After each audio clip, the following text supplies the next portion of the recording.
All right, this is going to be a no BS guide to becoming a top performing SDR. We're going to cut out all the fluff. So whether you're a new SDR or a current SDR looking to revamp your processes, I'm going to give you exactly what you need to focus and execute on in order to become a top performer. So we're going to start with setting the foundation and the types of habits you want to be building. We're going to talk about our prospecting engine, which is a fancy way of saying how we organize ourselves through a process I call coiling the spring.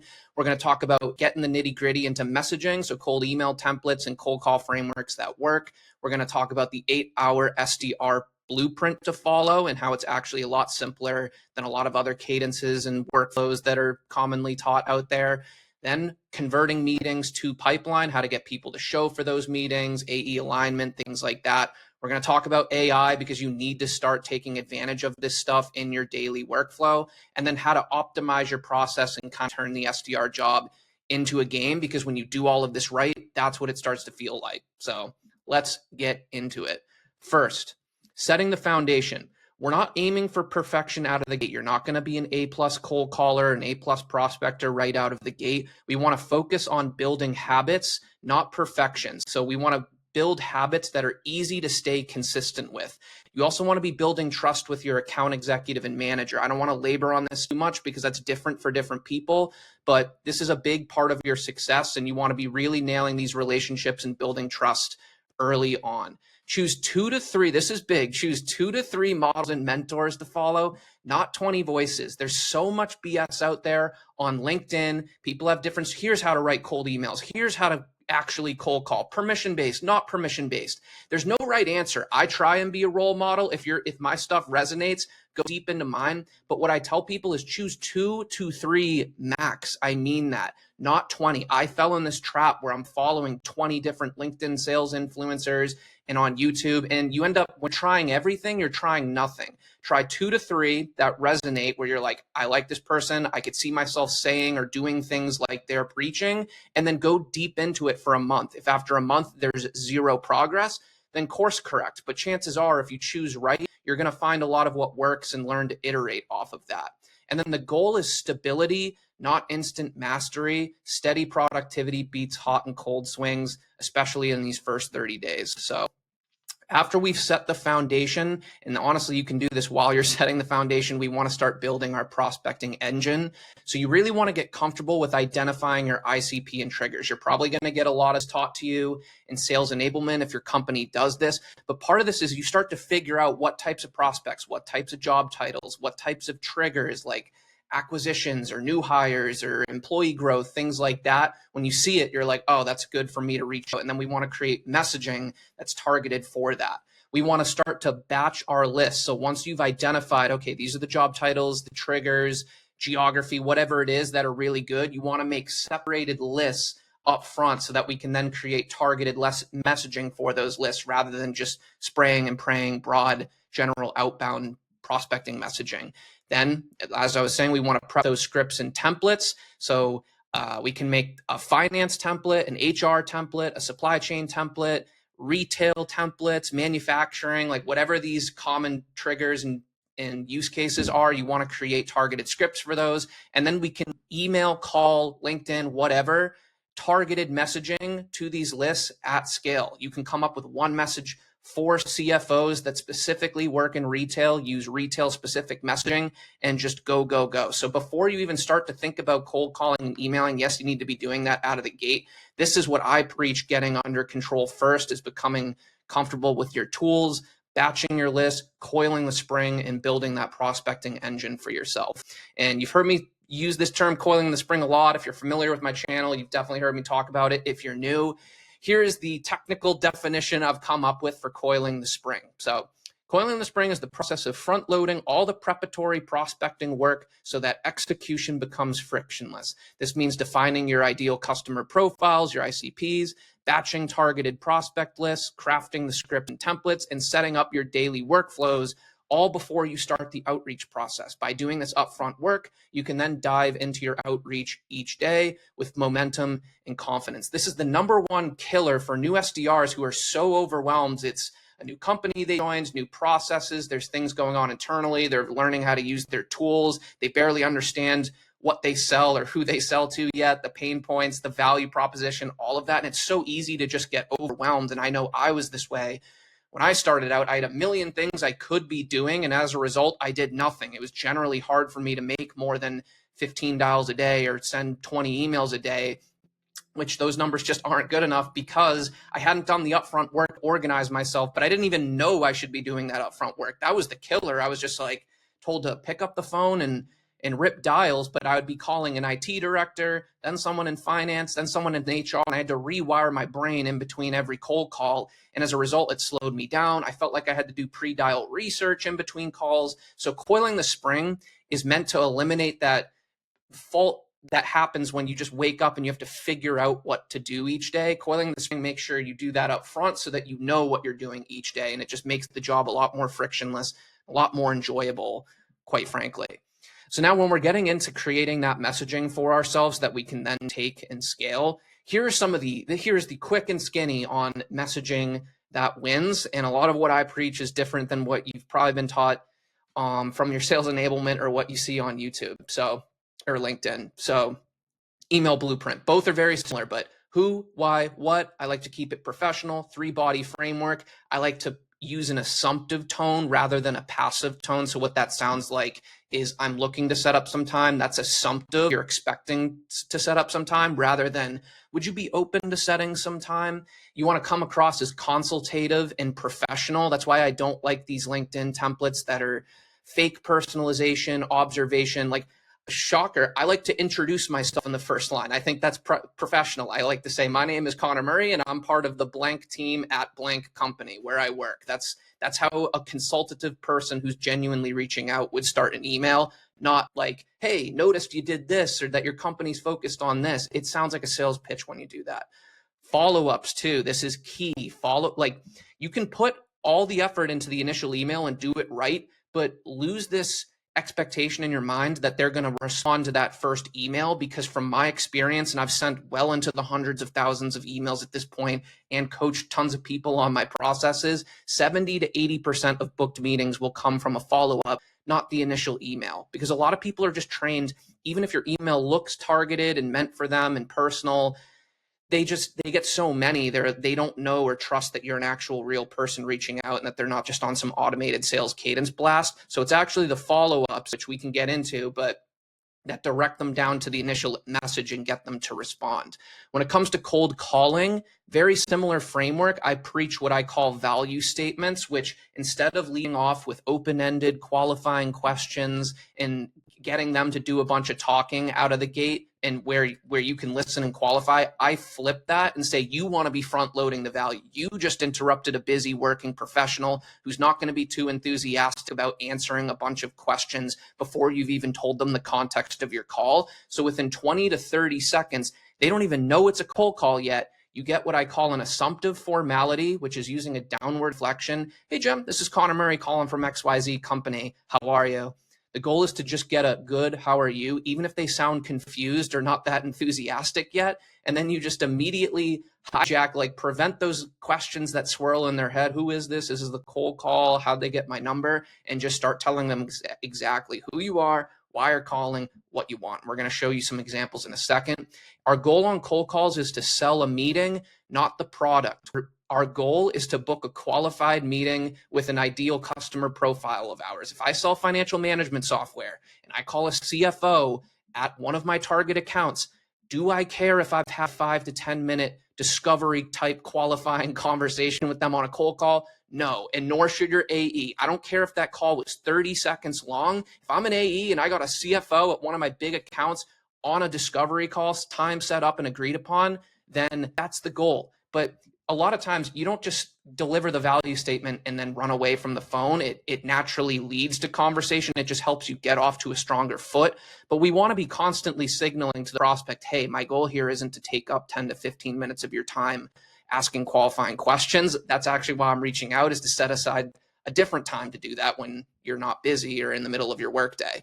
And then when it comes to objection handling too, I tell the same thing, teach the same thing, to sell the meeting, not try and handle the objection. So essentially you acknowledge their concern, reassert why it makes sense to meet anyway, and then advance recommending the meeting. So here are some examples of what I'm talking about. Try and get my face out of the way here as best I can. Here's a baddie. Here are a couple up top are bad examples of email templates and cold call scripts that I commonly see out there. This is kind of like the LinkedIn variations that I see. It'll be like, hey, John, noticed blank company is scaling your delivery ops. Are your dispatchers still manually tracking drivers or routes? Right off the gate, that's salesy. That's like, who are you? They're going to scan this email and like, notice how here I'll skip to it, but my name is Connor Murray and they know exactly who I am. I come across like a professional. This comes across like a sales pitch you're spraying and praying.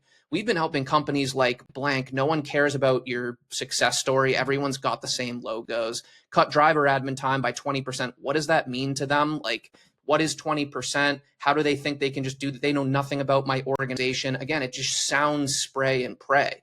Vehicle tracking with tools and no rip and replace setup needed. Maybe worth taking a quick look. Worth a chat. I get these emails in my inbox all the time. They're cringeworthy. I know it's fake personalized. I know they're blasting these out, and I have no idea who you are. Are you in sales? Are you in marketing? Are you in sales ops? I don't know. And now looking at a cold call script, here's the same thing. Or actually, you know what? Let's do the variation of the email template that I prefer instead first. Good morning, John. My name is Connor Murray, and I'm part of the fleet management team at blank company. So if I'm reaching out to a fleet manager and I say I'm part of the fleet management team, I instantly sound more relevant or credible to them. We work with fleet operations teams to reduce downtime and improve driver safety. So that is the who I am at a high level.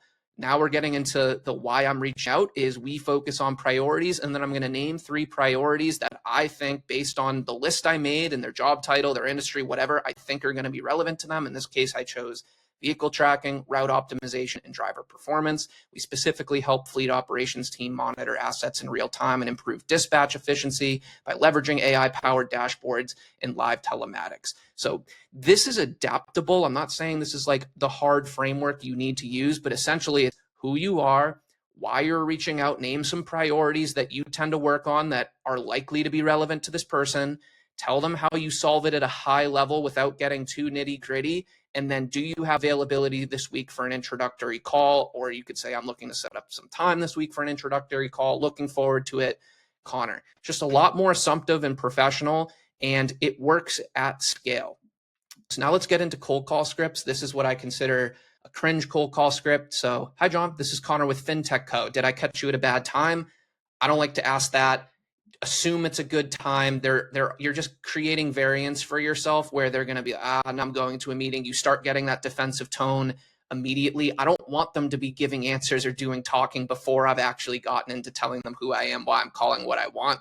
Then thanks, like assuming they give you the green light. Thanks, I'll be brief. Curious, a lot of CFOs I speak with tell me they're focused on automating their month-end close. Like, no duh. I noticed most of your recent earnings call, or on your most recent earnings call, efficiency and automation were mentioned as a top priority. We've actually helped Target, Delta Airlines, and Verizon accelerate their close process by more than 30%. Again, these spray and pray statistics that mean absolutely nothing. These just name dropping. I get asked this question a lot in your introductory pitch on the cold call where you're actually telling them who you are and what you do. I don't like name dropping customers. I think it comes across as salesy. Is this a priority that's top of mind for you? And if so, how are you tackling this challenge? I just hate how this is structured because like it's almost insulting, even though you're not trying to be. I know you're like trained to use scripts like this, but it's like you're asking if a CFO is focused on automating or like on improving their month-end close process and whether they're focused on efficiency and automation. It's like, are you doing your job? Are you focused on your job? That's like essentially what you're asking when you lead off with scripts like this. It's manipulative too. It's like it's designed to tell them about priorities that you know they're obviously focused on, and then asking if it's top of mind for them or if this is a focus for them. It's like, no duh. So what I prefer to do instead is front load the value. And there's a couple different frameworks that I can get into on how to do this, but I call this a value statement. I would say, hey, John, this is Connor Murray calling from FinTech Co. How are you? Good. Yeah, I'm just reaching out because I'm part of the financial applications team here that supports the XYZ vertical. And we mainly focus on priorities around month-end close automation. So improving reconciliation workflows, automating manual journal entries, things like that, usually by helping teams centralize the close process and then cut down the reliance on spreadsheets. So I'd be your main point of contact here for any priorities you may have in these areas going forward, resources you may need, anything like that. And here, what I actually like to do is basically pause and just say, and I just wanted to make sure I reached out and properly introduced myself and kind of get their feedback to that first before going to the meeting. But you can also just go straight for the meeting. You might need to tighten it up a little bit if you do that to keep it to 30 seconds, but just going for the meeting and saying, yeah, and I know I kind of called you out of the blue here too. So I was actually more looking to set some time aside later this week just to get introduced and align with any priorities you have in these areas going forward. How's your calendar look on Wednesday or Thursday? If you do this enough and you get the talk track down and you deliver it confidently in 20 to 30 seconds and you deliver it to enough ICPs, you will statistically start to book meetings. And the beauty of this is when the prospect says hello, I don't any longer have to have this cold call anxiety about what's going to happen. What are they going to say when I ask them if I catch you at a bad time, or when I lead off with my open-ended question? I know exactly what I'm going to do for the next 30 seconds. I'm going to deliver this pre-prepared value statement that I targeted for their job title, for their industry, that I have rehearsed over and over and over again, that I know is on point. And at the very least, I'm going to come across like a credible consultative person and not a cold caller spraying and praying their pitch. So I got a lot more videos on this. You can check out Cold Call Mastery too if you want a lot more hands-on guidance actually creating these scripts and implementing this whole process for yourself. But I really just wanted to show the distinction between what's taught out there and what actually works for a lot of people in practice. So now let's get into the daily game plan, actually implementing all of this. So the 8-hour SDR blueprint, I preach using a simple structure that helps you drive both volume and quality. Don't listen to all these LinkedIn influencers who are, they usually go either one or the other. And recently it's been on quality. Like, don't worry about volume, just do high targeted 5 emails a day, 10 emails a day. That's what matters, is quality. And anyone like when you're an SDR and you got a quota to book like 15, 20 meetings a month, you better believe you got to be also doing volume. They don't have your best interests in mind if they're just telling you to send like 5 super personalized emails per day, because statistically you're just not going to get enough responses. The AB cadence, I preach this a lot, where essentially you alternate using those lists, alternate emails and calls for easy rhythm and consistency. So a lot of cadences you'll be given out there, like call day 1, but don't leave a voicemail. Email day 2 and then send a LinkedIn connection request. Call day 3 and leave a voicemail this time. Then day 4, leave a LinkedIn note. Day 5, second email. And it's like, how are you supposed to stay on top of that for 100 prospects every week or 200 prospects every week? And it'll go on for 15 touch points, which we can get into as well. I think that's way too long, but I like to keep it nice and simple. If you email a list on Monday, call them on Tuesday. Email them Wednesday, call them Thursday. It's AB every other day. And you kind of want to be alternating lists too. So I'll have a list I email on Monday and I'll have a different list I email on Tuesday. And essentially every day when you wake up, you just look at what you did yesterday. Did I email that list? Okay, I'm going to call them today. Oh, I called that list yesterday. That means I'm going to email them today. And it's super easy to stay on top of at scale. And if you have the right messaging in place, it works and it will book you enough meetings. This is what makes jobs start to feel like a game too. Every touch is a shot on net or a chance of booking them a meeting, and you play to rack up enough attempts. And almost every outreach, every call, every email you make almost has a dollar value associated with it. That's what makes it feel like a game. And here's an example of how you can implement this. You don't need this complex daily schedule. Just looking at your schedule like this alone, this is how I've always done it in the past, is 8 to 9:30 a.m. That is my email block. I will pick my list of CFOs that work in retail. I will get my CFO leadership retail template, and I will just crank out, like put the headset on, drink my coffee, get the blood flowing, and just crank out emails. If you do that the right way, you can get 100 out the door manually in this time period easy. Then take a little break. Late morning is when I call. So now maybe I got my controllers that work in life science list, and I'm just going to call them straight for 2 hours. I got 100 of them on a list. I'll get as many done as I can in this time block, take some lunch. There's always miscellaneous stuff that comes up. You can use this for LinkedIn if you want. You can do more strategic targeting prospect. Maybe your AE called out a couple people or accounts to specifically go after, or there's just some internal meetings you got to field. You can use this time for that. And then at the end of the day, calls. So you know what list the key is to come into the day because you've coiled the spring. You know exactly what list you're going to be emailing that day and exactly what list you're going to call, and then you just flip it on the next day. So that's getting more deep into this ABAB cadence because it's a really important piece of this SDR blueprint. It's meant to be a simple, repeatable outreach rhythm, alternating email and call touch points. So every week, you're going to start with a group A and a group B, 2 different prospect lists running in parallel. And on Monday, you're going to email A, call B. This is what I mean by flipping it. And then Tuesday, you're going to call A, email B. Wednesday, email A, call B, so on. I hope you get the point, but every other day you're alternating between email, call, and if you want to know, generally I recommend doing 6 or 7 touch points. So usually 4 or 5 emails and 3 or 4 calls. You're not going to always be able to call every single person you email if you're doing email right, but in the end they get 6 or 7 touch points in about 7 to 10 days. I like to hit them hard in a condensed, concise period of time and then move on to the next list rather than going the distance to like 15 touch points, because the response rates just drop off dramatically and you're better off just moving onto a fresh list. So follow-ups are built in. Again, like when you're emailing group A on Monday, this email on Wednesday is a follow-up. So that's built in. You generally want to follow up 3 or 4 times every other day at a minimum. Don't wait longer than 48 hours in between follow-ups. It keeps the momentum going and it avoids overthinking, like those cadences I was talking about. LinkedIn touch point with a simple message or voicemail on Wednesday. It's like when you insert too many steps, it becomes too hard to do things at scale, which is critical in the SDR role, is being able to prospect at scale.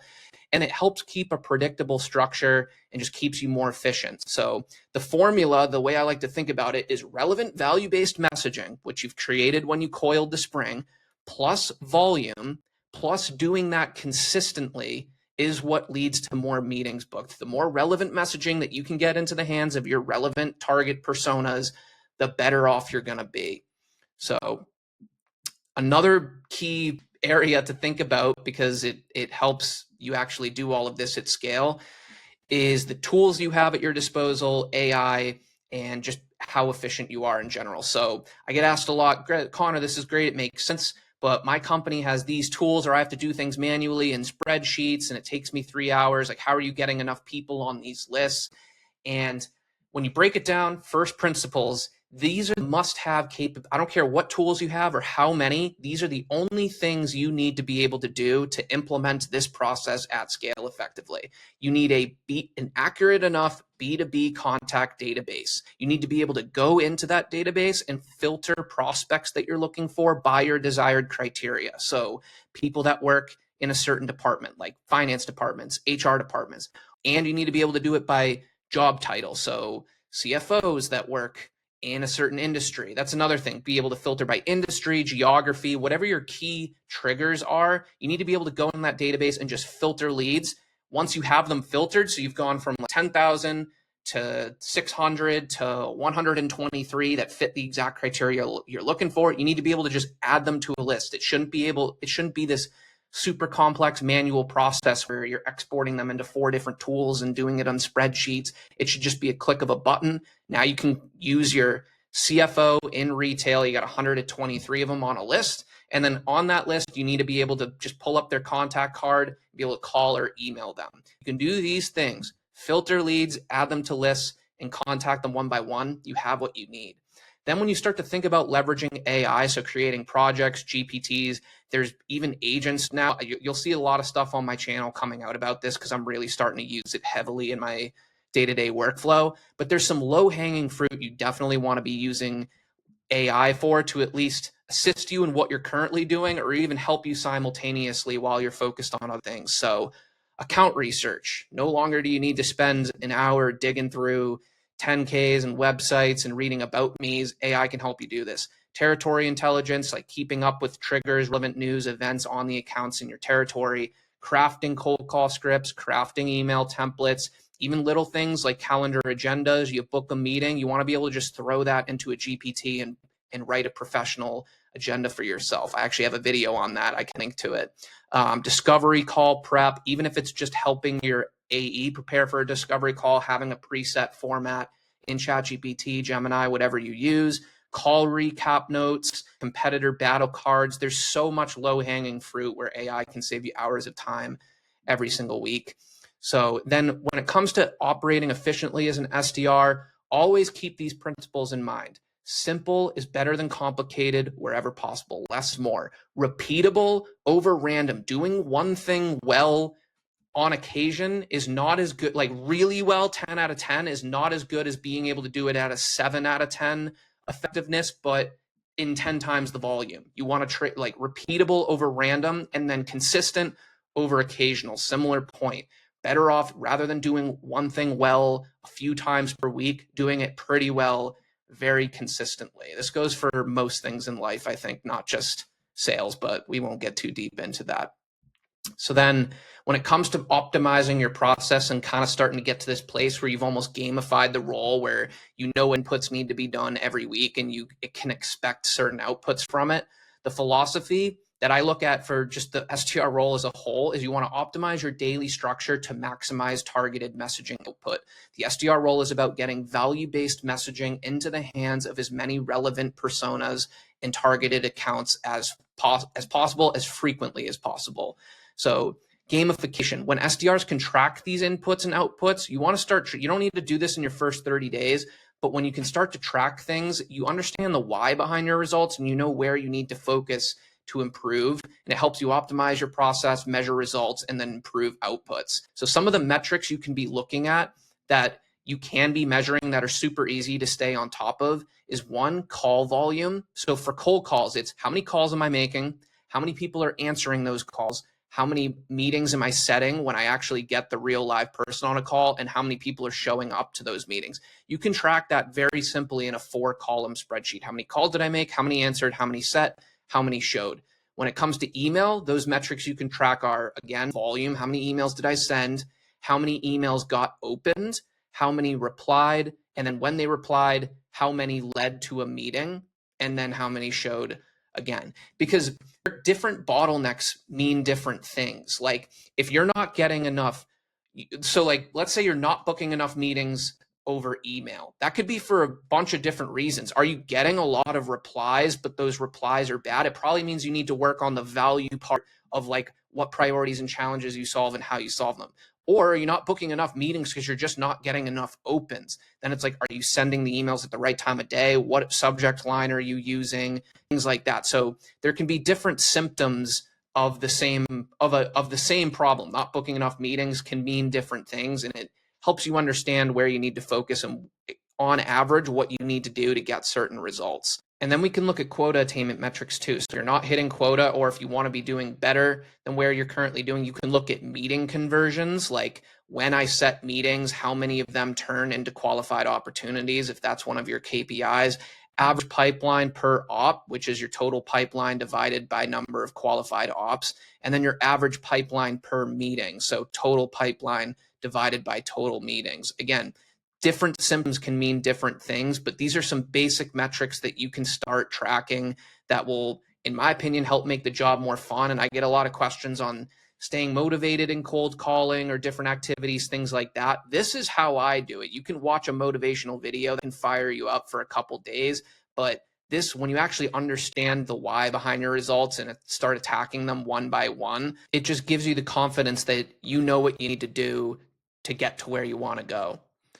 So to summarize it all as simply as I can, simple systems beat flashy sales tactics, execution over inspiration, said every SDR who's ever hit quota. So I wanted to give you the no fluff, as concise as possible, what you need to be focusing on. If you want more hands-on guidance, actually implementing this stuff in your own role, you can check out the links in the description below if you want to work with me directly. But if not, no worries. Hope you got some value out of this, and I will see you on the next one.